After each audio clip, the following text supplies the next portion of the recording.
Hey, hey, hey! It's your girl Ellie back with another episode of Toktokan Kita, kung saan ang podcast na walang sakitan, walang personalan dahil dito, tok-tok lang. Today, we're talking about one of the key pillars of DevCom Life, gathering data. So, I know it sounds serious pero promise, meron tayong mga kwento at experiences na nakakatuwa at nakaka-stress all at the same time. Kasi ang topic natin talaga today na nakalagay sa ating module ay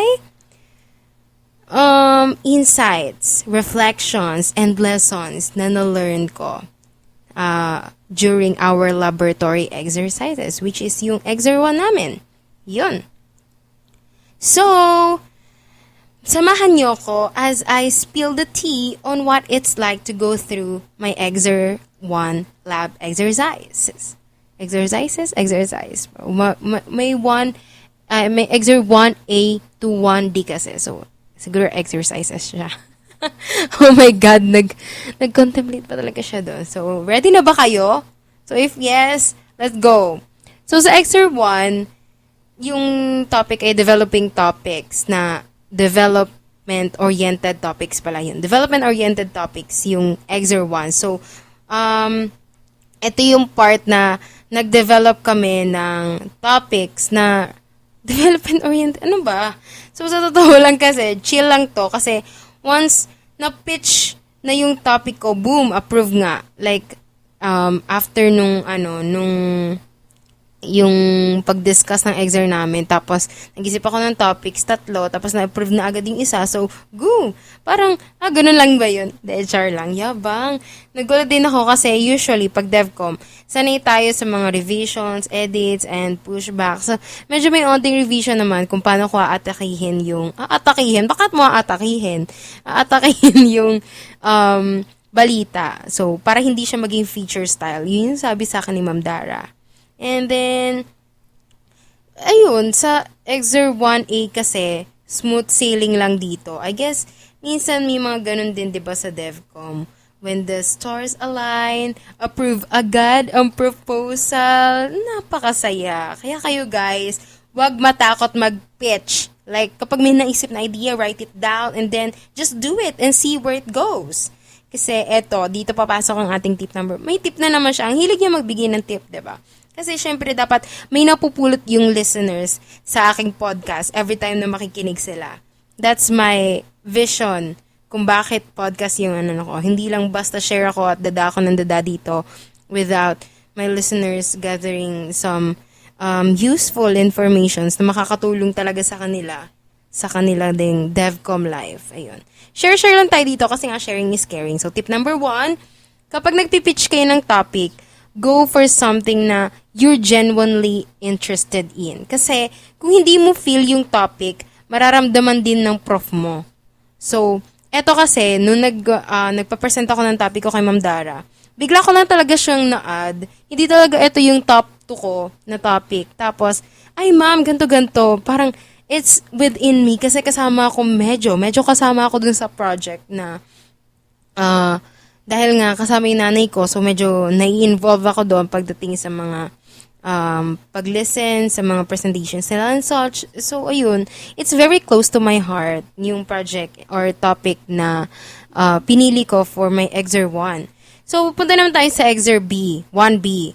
So, dito ay notes from secondary sources. So, this is all about gathering notes from secondary sources.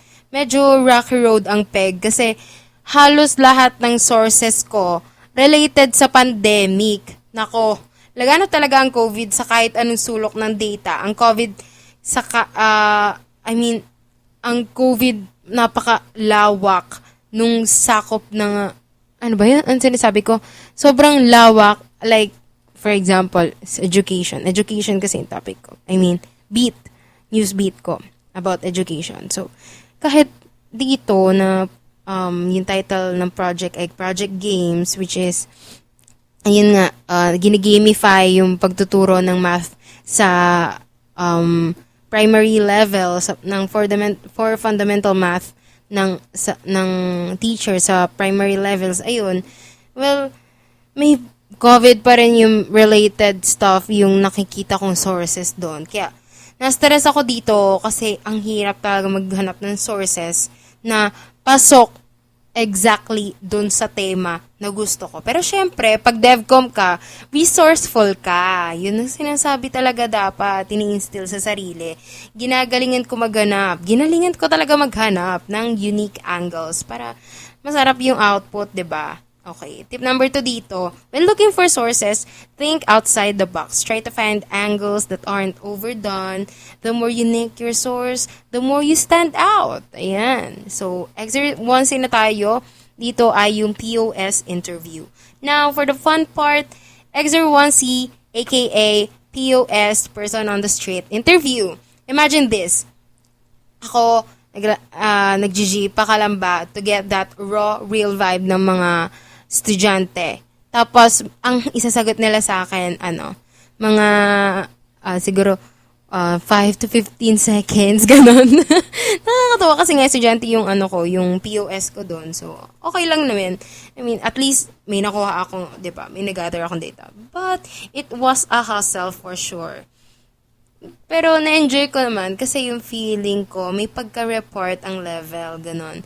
Interview dito, interview doon, hanap-hanap na estudyante. Pero syempre, may mga awkward moments like, sino ba tong batang to? At anong gusto niyan, tanongin sa akin, ganon. Parang, may part yun na experience, ganon yung tingin sa akin ng isang teacher na dapat i-interviewin ko sana. Tapos sabi ko na lang, ay, pwede pong ibang teacher na lang, sabi ko. Ayun.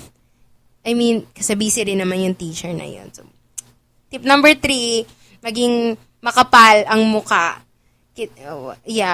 Maging makapal ang muka kapag nag-PPS interview ka. Magtanong ka, pwede ka po ma-interview? Pwede po kayo ma-interview, ganon. Pero kidding aside, be confident lang talaga when approaching people. Be nice. The more relaxed you are, the more they'll open to you. Ayun. Magpakita ka ng good vibes. Ayan. Exer 1D, expert interview with mama. So, yung expert interview ko dito kasi yung nanay ko. So, ayun. Dito talaga ako nag-effort kasi I had to interview my mom. So, syempre, gusto ko extra professional. Kasi sinasabi na nanay ko, doon lang sa bahay, ganun-ganun. Pero hindi. In-interview ko siya sa school. Pero mahirap din kasi ang daldal ni mama. Imagine, 19 minutes yung kwento, tapos itatranscribe ko lahat. My God, my fingers were crying, pero at the same time, I got a great content. And hey, sino bang mas legit magbigay ng insight kundi si mama, 'di ba? So kapag sinabi niya na kaya masakit yung tiyan mo dahil sa cellphone yon, paniwalaan mo dahil sa cellphone talaga yon. So tip number 4, when transcribing, make sure you have snacks and patience ready. Kasi ito talaga, grabe, ang tagal-tagal ko nagtatranscribe. Talagang, mabilisan na type, ganyan. It's not a sprint, it's a marathon. Lalo na pag ang interview mo ay mahilig, dumaldal, mag-storya at magkwento. Yeah, be ready na lang. So, ayun. Overall experience ko naman, masasabi ko after all that, sa Exer 1 namin sa DevCom 11 Lab, sobrang fulfilling. Yes, nakakapagod, pero worth it. It's like being thrown into the deep end, pero you learn how to swim kasi wala kang choice. From Calamba to UPLB, it felt like I was actually living my DevCom dreams, gathering data, meeting people, and trying to piece together stories that matter. Gusto ko lang sabihin sa lahat ng aspiring DevCom peeps out there, just dive in and enjoy the ride. Yes. And tip number 5, take things one step at a time. Don't overthink the process. Just go with the flow and trust na may matututunan ka sa bawat step. So, there you have it, folks. Yan ang data gathering experience ng EABAB na to. So, I hope you enjoyed this little glimpse into my journey and sana nakakuha kayo ng konting tips, 5 yan ha, at inspirasyon. Until next time, walang sakitan, walang personalan dahil dito, talk-talk lang. Keep slaying DevCom peeps. Bye-bye!